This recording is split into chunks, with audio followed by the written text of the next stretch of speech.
أعوذ بالله من الشيطان الرجيم. بسم الله الرحمن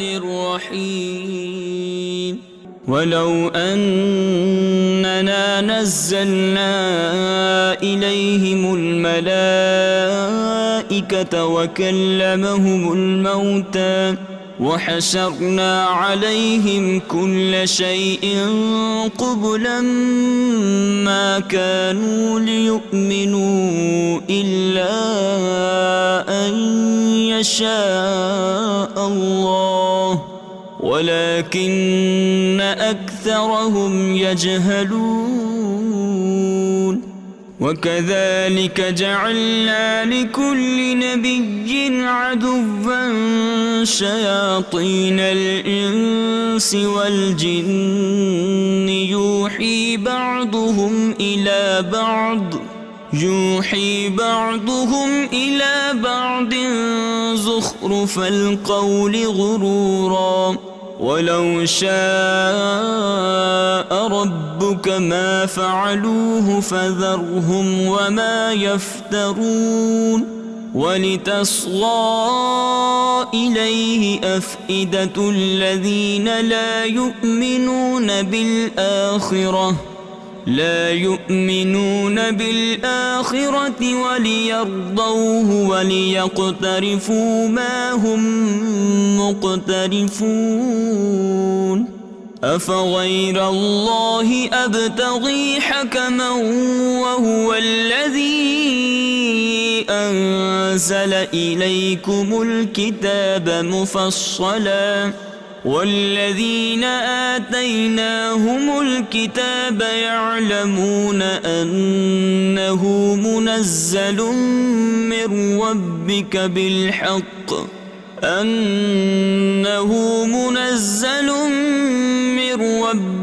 بالحق فلا تكونن من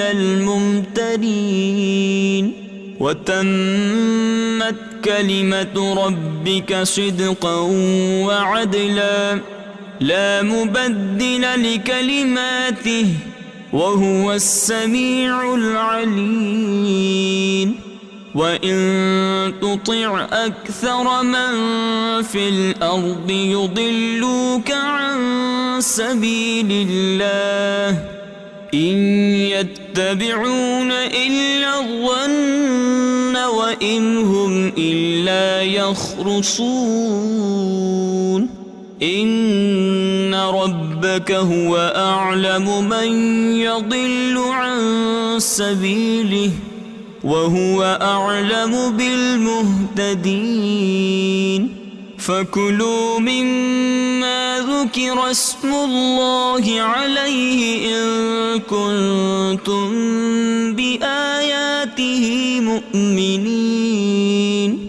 وما لكم ألا تأكلوا مما ذكر اسم الله عليه وقد فصل لكم ما حرم عليكم إلا ما اضطررتم إليه وإن كثيرا ليضلون بأهوائهم بغير علم إن ربك هو أعلم بالمعتدين. وذروا ظاهر الإثم وباطنه إن الذين يكسبون الإثم سيجزون بما كانوا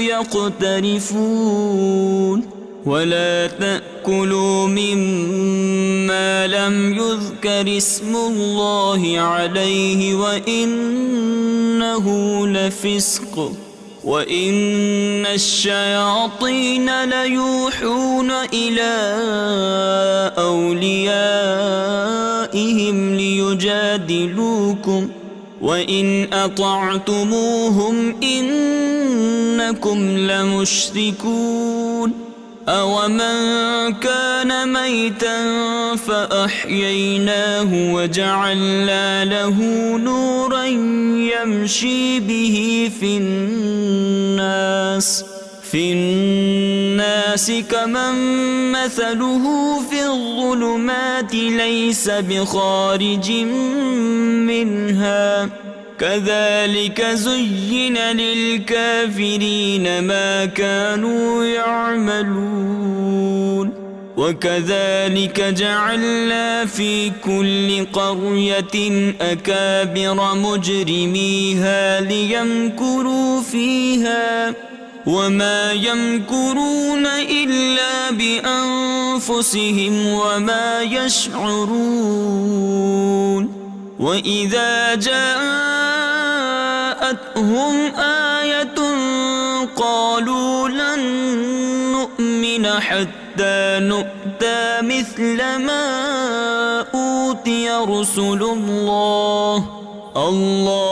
أعلم حيث يجعل رسالته سيصيب الذين أجرموا صغار عند الله وعذاب شديد بما كانوا يمكرون فمن يرد الله أن يهديه يشرح صدره للإسلام ومن يرد أن يضله يجعل صدره ضيقا حرجا كأنما يصعد في السماء كذلك يجعل الله الرجس على الذين لا يؤمنون وهذا صراط ربك مستقيما قد فصلنا الآيات لقوم يذكرون لهم دار السلام عند ربهم وهو وليهم بما كانوا يعملون ويوم يحشرهم جميعا يا معشر الجن قد استكثرتم من الإنس وقال أولياؤهم من الإنس ربنا استمتع بعضنا ببعض وبلغنا أجلنا الذي أجلت لنا قال النار مثواكم خالدين فيها إلا ما شاء الله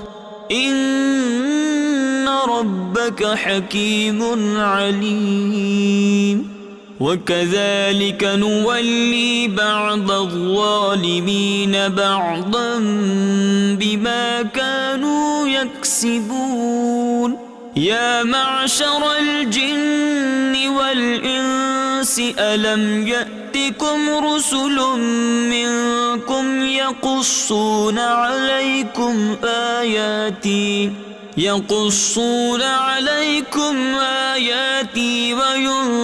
وينذرونكم لقاء يومكم هذا قالوا شهدنا على أنفسنا وغرتهم الحياة الدنيا وشهدوا على أنفسهم أنهم كانوا كافرين ذلك أن لم يكن ربك مهلك القرى بظلم وأهلها غافلون ولكل درجات مما عملوا وما ربك بغافل عما يعملون وربك الغني ذو الرحمة إن يشأ يذهبكم ويستخلف من بعدكم ما يشاء كما أنشأكم من ذرية قوم آخرين إنما توعدون لآت وما أنتم بمعجزين معجزين قل يا قوم اعملوا على مكانتكم إني عامل فسوف تعلمون من تكون له عاقبة الدار إنه لا يفلح الظالمون وجعلوا لله مما ذرأ من الحرث والأنعام نصيبا فقالوا هذا لله بزعمهم وهذا لشركائنا فما كان لشركائهم فلا يصل إلى الله وما كان لله فهو يصل إلى شركائهم ساء ما يحكمون وكذلك زين لكثير من المشركين قتل أولادهم شركاؤهم ليردوهم وليلبسوا عليهم دينهم ولو شاء الله ما فعلوه فذرهم وما يفترون وقالوا هذه أنعام وحرث حجر لا يطعمها إلا من نشاء بزعمهم وأنعام حرمت ظهورها وأنعام لا يذكرون اسم الله عليها افتراء عليه سيجزيهم بما كانوا يفترون وقالوا ما في بطون هذه الأنعام خالصة لذكورنا ومحرم على أزواجنا وإن يكن ميتة فهم فيه شركاء سيجزيهم وصفهم إنه حكيم عليم قد خسر الذين قتلوا أولادهم سفها بغير علم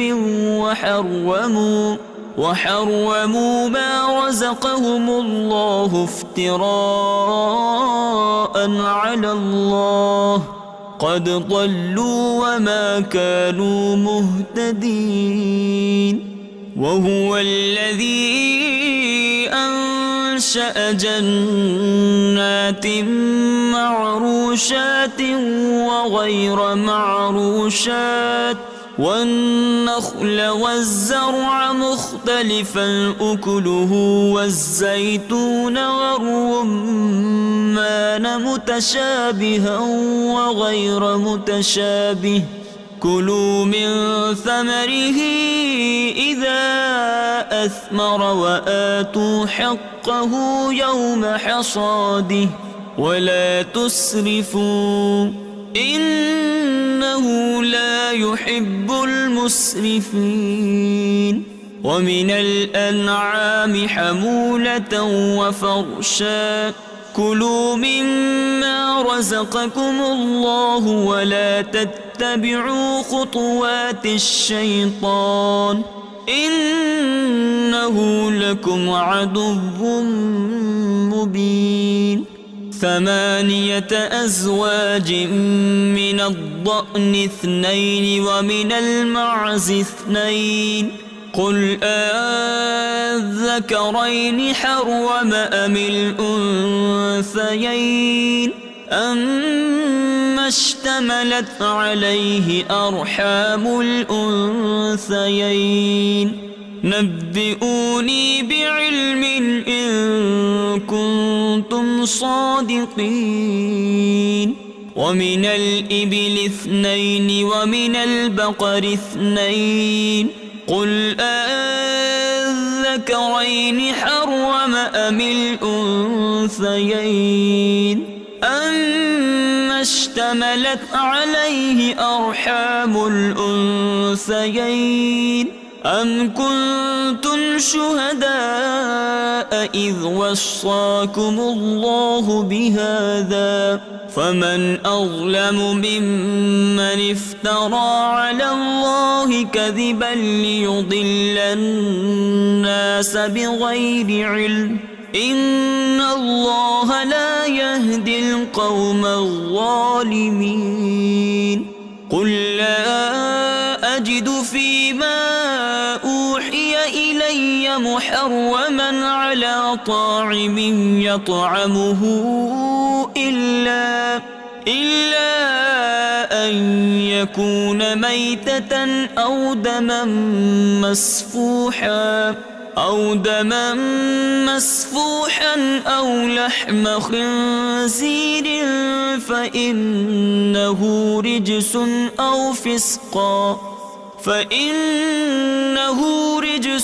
أو فسقا أهل لغير الله به فمن اضطر غير باغ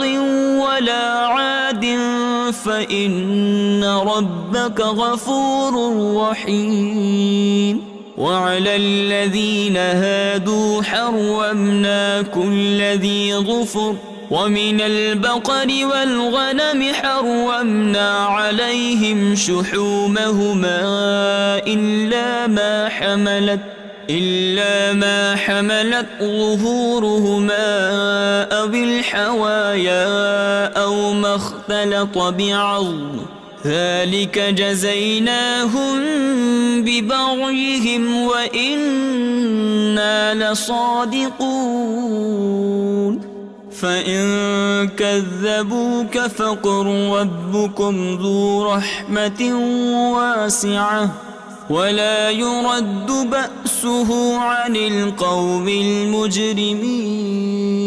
سيقول الذين أشركوا لو شاء الله ما أشركنا ولا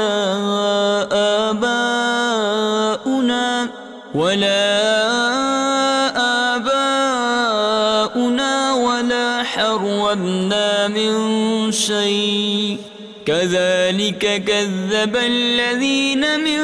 قبلهم حتى ذاقوا بأسنا قل هل عندكم من علم فتخرجوه لنا إن تتبعون إلا الظن وإن أنتم إلا تخرصون قل فلله الحجة البالغة فلو شاء لهداكم أجمعين قل هلم شهداءكم الذين يشهدون أن الله حرم هذا فإن شهدوا فلا تشهد معهم ولا تتبع أهواء الذين كذبوا بآياتنا والذين لا يؤمنون بالآخرة وهم بربهم يعدلون قل تعالوا أتل ما حرم ربكم عليكم ألا تشركوا به شيئا وبالوالدين إحسانا ولا تقتلوا أولادكم من إملاق نحن نرزقكم وإياهم ولا تقربوا الفواحش ما ظهر منها وما بطن ولا تقتلوا النفس التي حرم الله إلا بالحق ذلكم وصاكم به لعلكم تعقلون ولا تقربوا مال اليتيم إلا بالتي هي أحسن حتى يبلغ أشده وأوفوا الكيل والميزان بالقسط لا نكلف نفسا إلا وسعها وإذا قلتم فاعدلوا ولو كان ذا قربى وبعهد الله أوفوا ذلكم وصاكم به لعلكم تذكرون وأن هذا صراطي مستقيما فاتبعوه ولا تتبعوا السبل فتفرق بكم عن سبيله ذلكم وصاكم به لعلكم تتقون ثم آتينا موسى الكتاب تماما على الذي أحسن وتفصيلا لكل شيء وهدى ورحمة لعلهم بلقاء ربهم يؤمنون وهذا كتاب أنزلناه مبارك فاتبعوه واتقوا لعلكم ترحمون أن تقولوا إنما أنزل الكتاب على طائفتين من قبلنا وإن كنا عن دراستهم لغافلين أو تقولوا لو أنا أنزل علينا الكتاب لكنا أهدى منهم فقد جاءكم بينة من ربكم وهدى ورحمة فمن أظلم ممن كذب بآيات الله وصدف عنها سنجزي الذين يصدفون عن آياتنا سوء العذاب بما كانوا يصدفون هل ينظرون إلا أن تأتيهم الملائكة أو يأتي ربك أو يأتي بعض آيات ربك يوم يأتي بعض آيات ربك لا ينفع نفسا إيمانها لم تكن آمنت من قبل أو كسبت في إيمانها خيرا قل انتظروا إنا منتظرون إن الذين فرقوا دينهم وكانوا شيعا لست منهم في شيء إنما أمرهم إلى الله ثم ينبئهم بما كانوا يفعلون من جاء بالحسنة فله 10 أمثالها ومن جاء بالسيئة فلا يجزى إلا مثلها وهم لا يظلمون قل إنني هداني ربي إلى صراط مستقيم دينا قيما ملة إبراهيم حنيفا وما كان من المشركين قل إن صلاتي ونسكي ومحياي ومماتي لله رب العالمين لا شريك له وبذلك أمرت وأنا أول المسلمين قل أغير الله أبغي ربا وهو رب كل شيء ولا تكسب كل نفس إلا عليها ولا تزر وازرة وزر أخرى ثم إلى ربكم مرجعكم فينبئكم بما كنتم فيه تختلفون وهو الذي جعلكم خلائف الأرض ورفع بعضكم فوق بعض درجات ليبلوكم فيما آتاكم إن ربك سريع العقاب وإنه لغفور رحيم بسم الله الرحمن الرحيم ألف لام ميم صاد كتاب أنزل إليك فلا يكن في صدرك حرج منه لتنذر به وذكرى للمؤمنين اتبعوا ما أنزل إليكم من ربكم ولا تتبعوا من دونه أولياء قليلا ما تذكرون وكم من قرية أهلكناها فجاءها بأسنا بياتا أو هم قائلون فما كان دعواهم إذ جاءهم بأسنا إلا أن قالوا إنا كنا ظالمين فلنسألن الذين أرسل إليهم ولنسألن المرسلين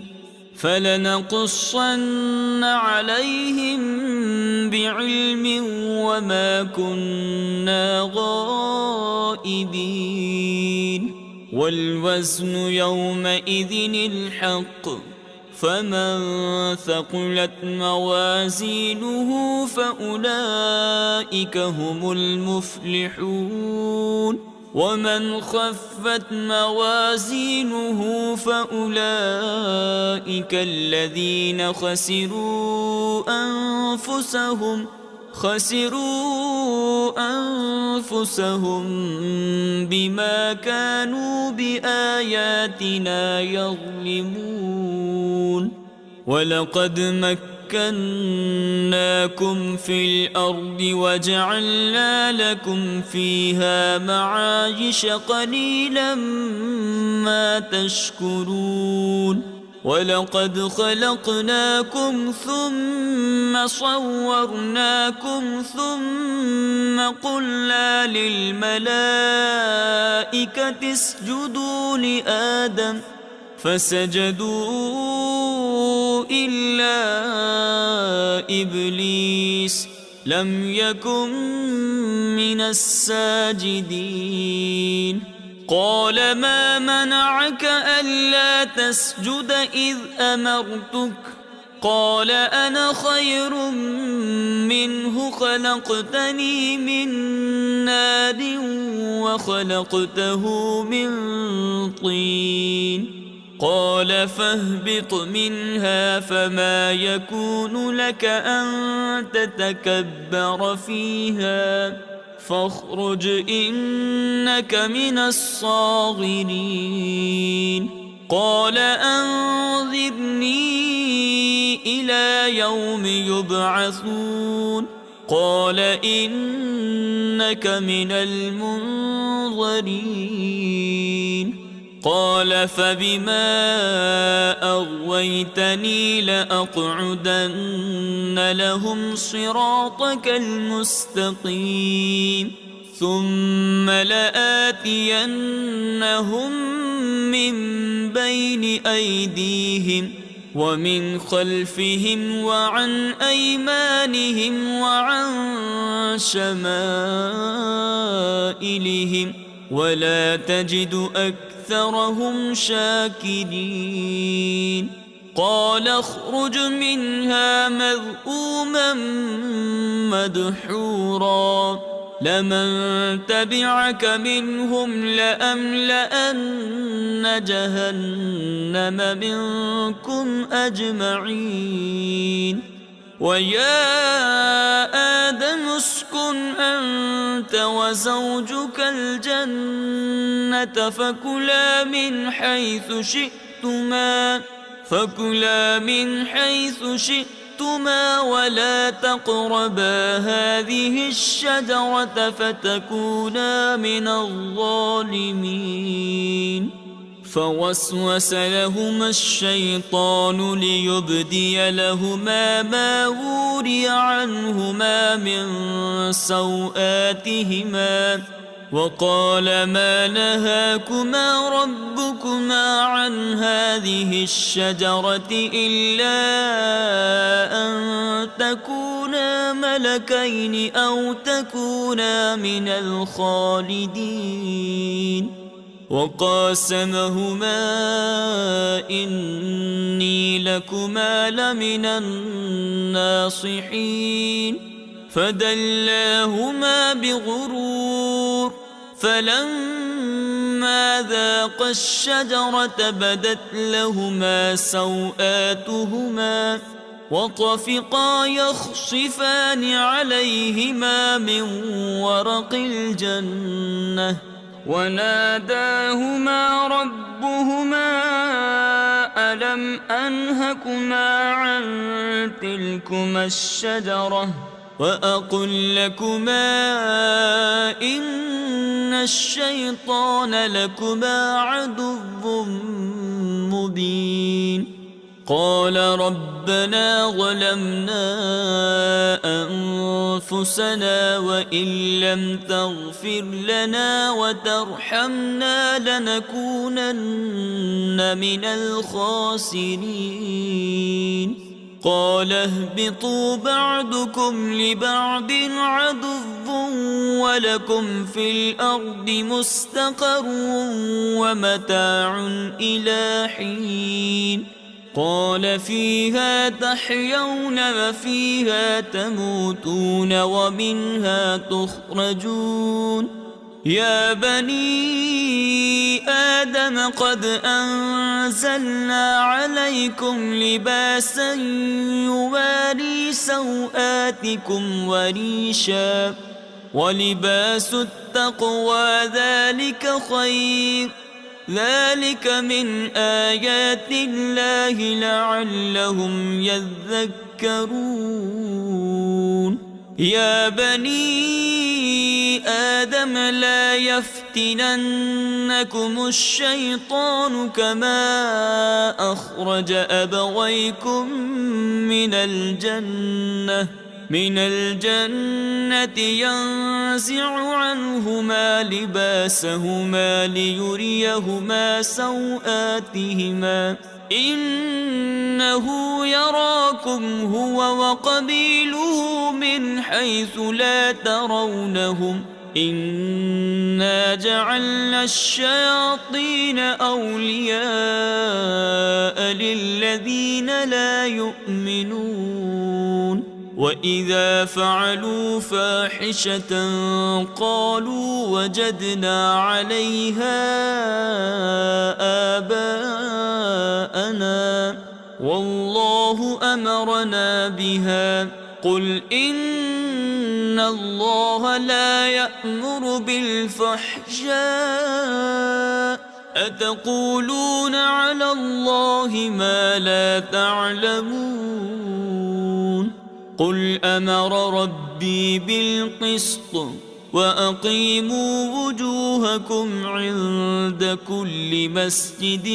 وادعوه مخلصين له الدين كما بدأكم تعودون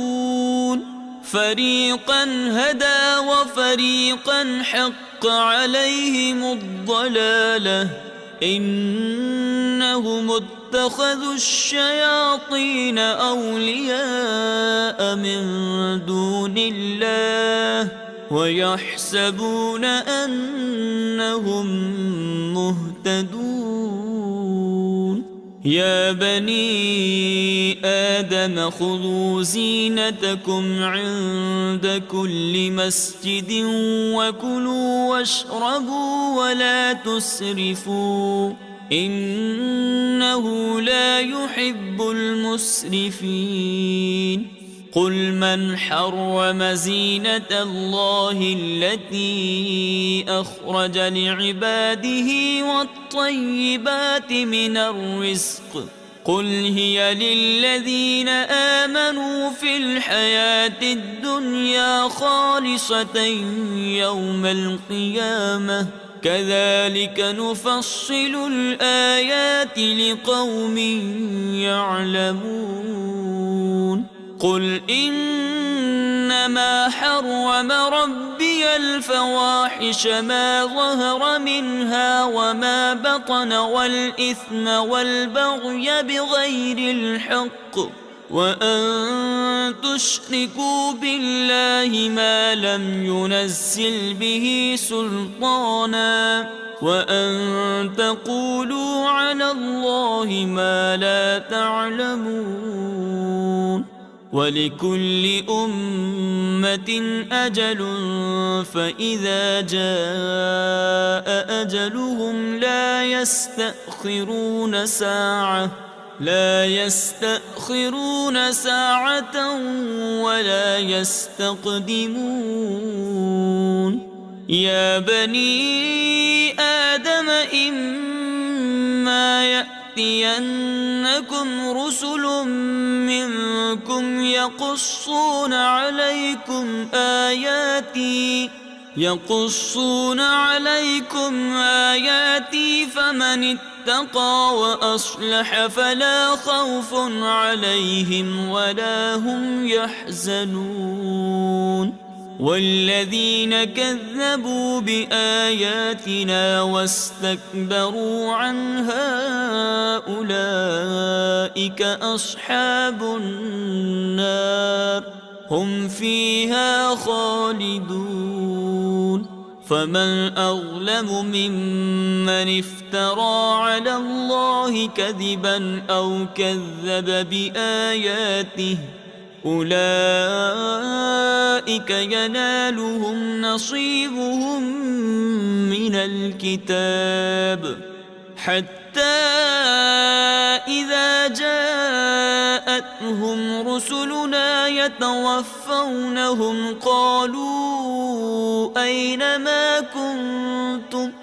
قالوا أين ما كنتم تدعون من دون الله قالوا ضلوا عنا وشهدوا على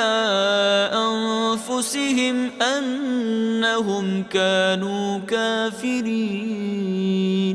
قال ادخلوا في قد خلت من قبلكم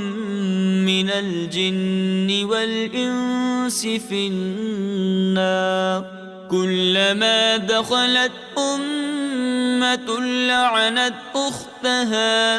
حتى إذا اداركوا فيها جميعا قالت أخراهم لأولاهم ربنا هؤلاء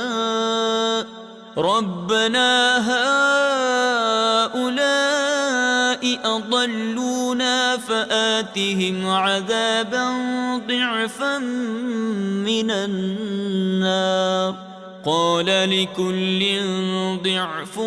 ولكن لا تعلمون وقالت أولاهم لأخراهم فما كان لكم علينا من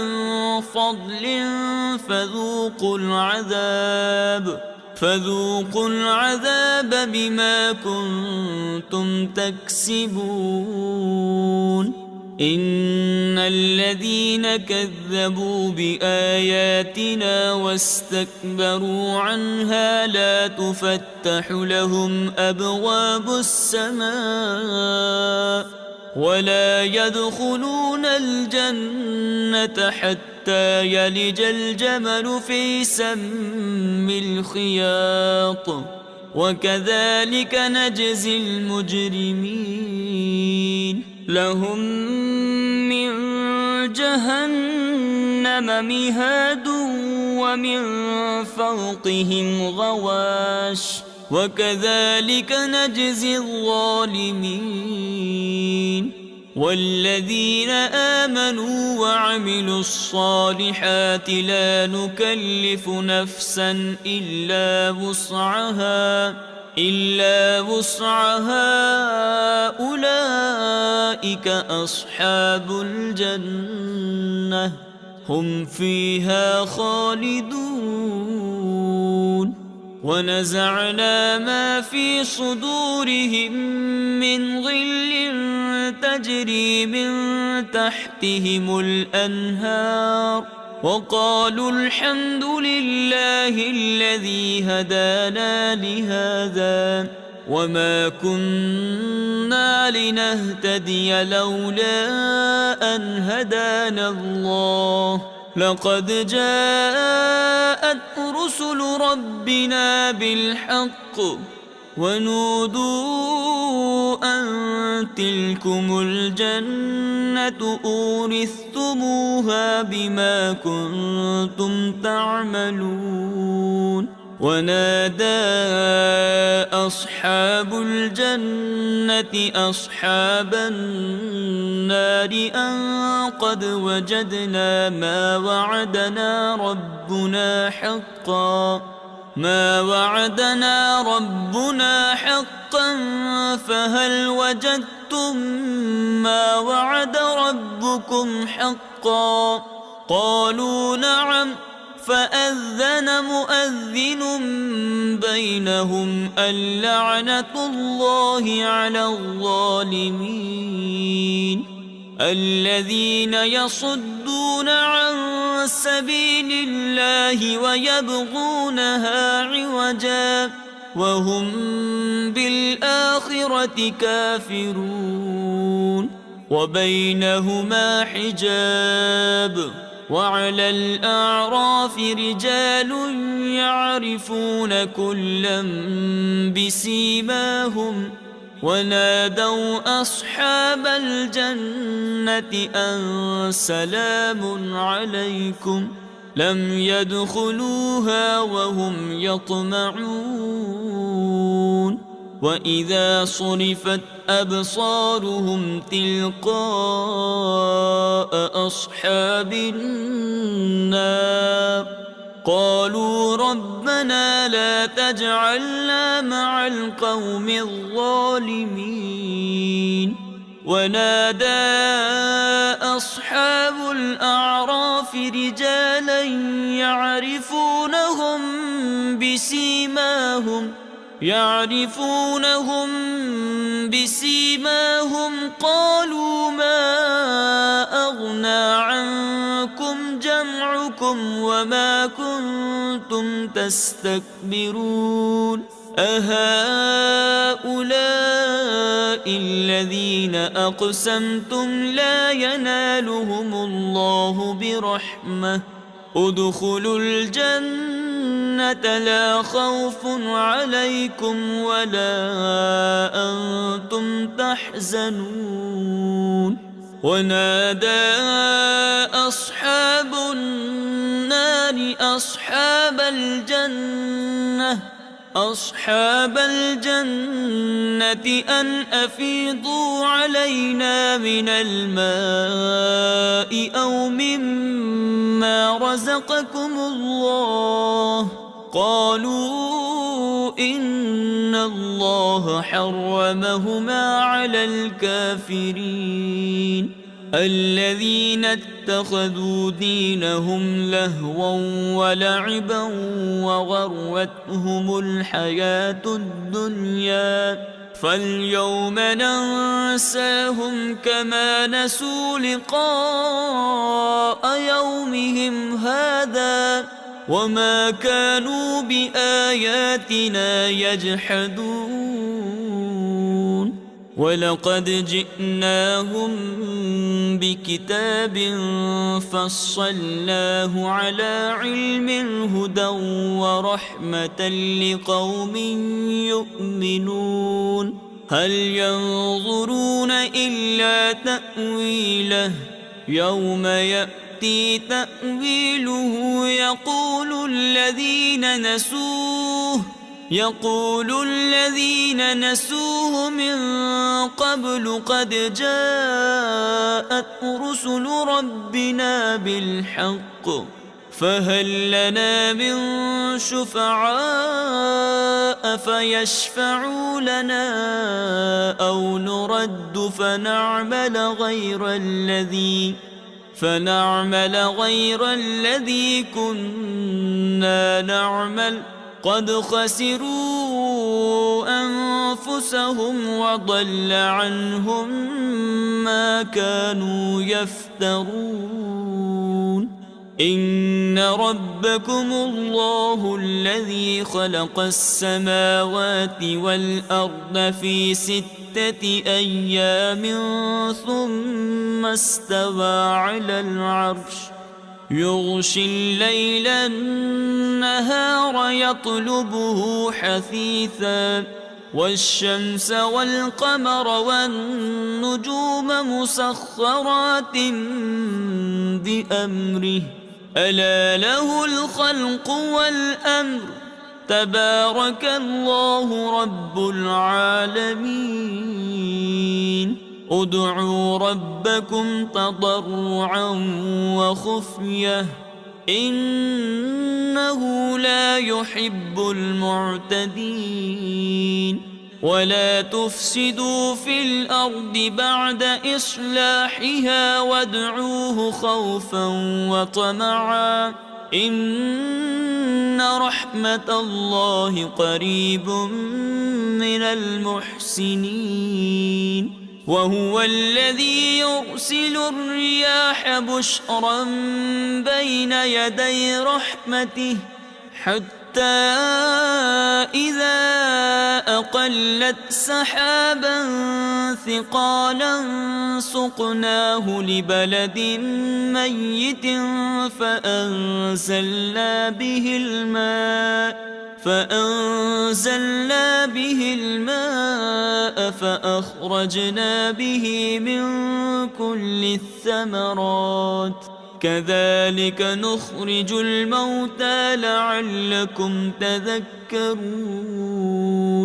والبلد الطيب يخرج نباته بإذن ربه والذي خبث لا يخرج إلا نكدا كذلك نصرف الآيات لقوم يشكرون لقد أرسلنا نوحا إلى قومه فقال يا قوم اعبدوا الله ما لكم من إله غيره إني أخاف عليكم عذاب يوم عظيم قال الملأ من قومه إنا لنراك في ضلال مبين قال يا قوم ليس بي ضلالة ولكني رسول من رب العالمين أبلغكم رسالات ربي وأنصح لكم وأعلم من الله ما لا تعلمون أوعجبتم أن جاءكم ذكر من ربكم على رجل منكم على رجل منكم لينذركم ولتتقوا ولعلكم ترحمون فكذبوه فأنجيناه والذين معه في الفلك وأغرقنا الذين كذبوا بآياتنا إنهم كانوا قوما عمين وإلى عاد أخاهم هودا قال يا قوم اعبدوا الله ما لكم من إله غيره أفلا تتقون قال الملأ الذين كفروا من قومه إنا لنراك في سفاهة وإنا لنظنك من الكاذبين قال يا قوم ليس بي سفاهة ولكني رسول من رب العالمين أبلغكم رسالات ربي وأنا لكم ناصح أمين أوعجبتم أن جاءكم ذكر من ربكم على رجل منكم لينذركم واذكروا إذ جعلكم خلفاء من بعد قوم نوح وزادكم في الخلق بسطة فاذكروا آلاء الله لعلكم تفلحون قالوا أجئتنا لنعبد الله وحده ونذر ما كان يعبد آباؤنا فأتنا بما تعدنا إن كنت من الصادقين قال قد وقع عليكم من ربكم رجس وغضب أتجادلونني في أسماء سميتموها أنتم وآباؤكم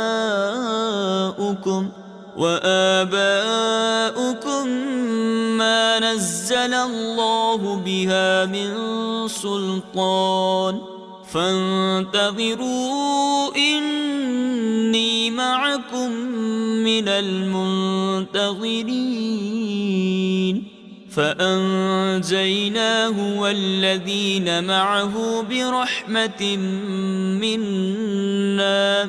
وقطعنا دابر الذين كذبوا بآياتنا وما كانوا مؤمنين وإلى ثمود أخاهم صالحا قال يا قوم اعبدوا الله ما لكم من إله غيره قد جاءتكم بينة من ربكم هذه ناقة الله لكم آية فذروها تأكل في أرض الله ولا تمسوها بسوء فيأخذكم عذاب أليم واذكروا إذ جعلكم خلفاء من بعد عاد وبوأكم في الأرض تتخذون من سهولها قصورا وتنحتون الجبال بيوتا فاذكروا آلاء الله ولا تعثوا في الأرض مفسدين قال الملأ الذين استكبروا من قومه للذين استضعفوا لمن آمن منهم أتعلمون أن صالحا مرسل من ربه قالوا إنا بما أرسل به مؤمنون قال الذين استكبروا إنا بالذي آمنتم به كافرون فعقروا الناقة وعتوا عن أمر ربهم وقالوا يا صالح ائتنا بما تعدنا إن كنت من المرسلين فأخذتهم الرجفة فأصبحوا في دارهم جاثمين وتولى عنهم وقال يا قوم لقد أبلغتكم رسالة ربي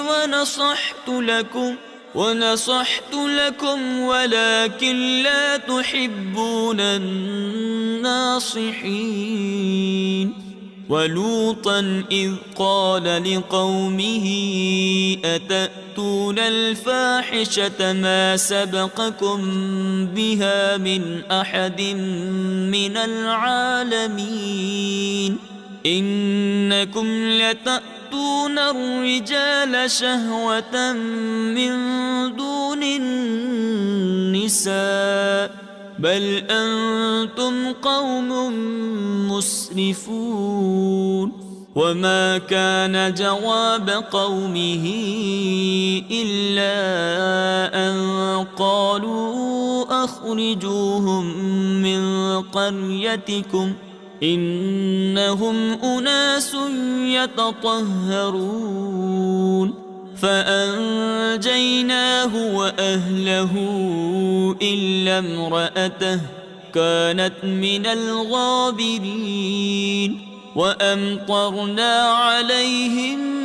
مطرا فانظر كيف كان عاقبة المجرمين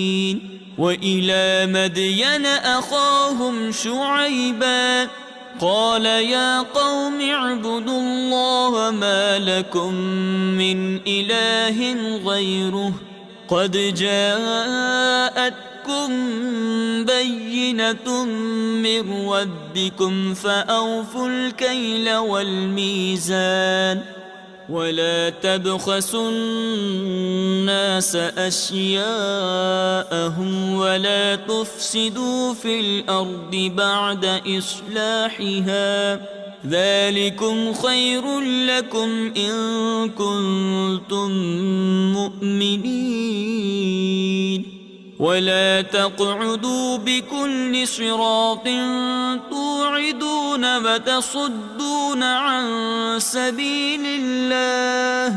وتصدون عن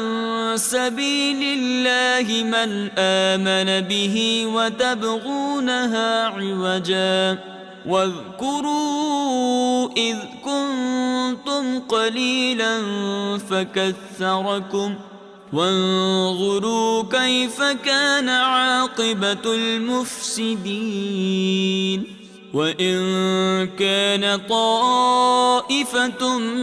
منكم آمنوا بالذي أرسلت به وطائفة لم يؤمنوا فاصبروا حتى يحكم الله بيننا وهو خير الحاكمين